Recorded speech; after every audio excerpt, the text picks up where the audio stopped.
Почитувани граѓаните не само на Газибава, туку на цело Скопје се гушат во загаден воздух кој што е 20 пати над дозволеното.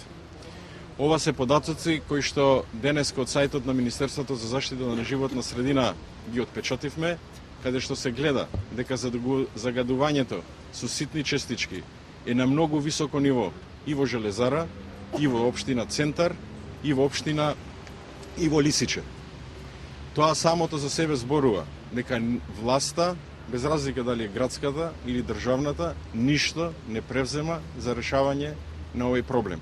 Од тие ситни честички, според податоците на Светска банка, годишно во Македонија умираат 1350 граѓани.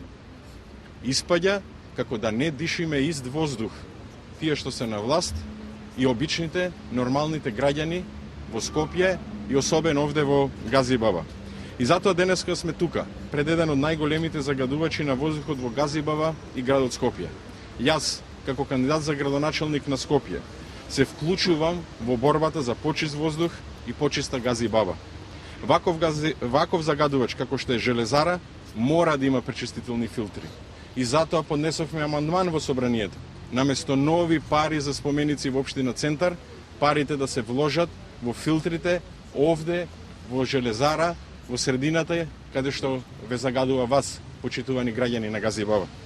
Градот Скопје мора целосно да се гасифицира. Тоа ќе значи заштеда не само за граѓаните во цената што ја плаќаат за затоплување, туку и во нивното здравје.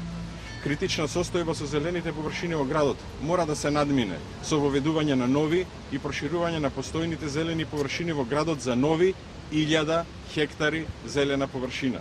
Новата градска власт ќе овозможи поврзување на зеленилото од парк шумата водно со градското зеленило во паркот и создавање на така наречени зелени коридори.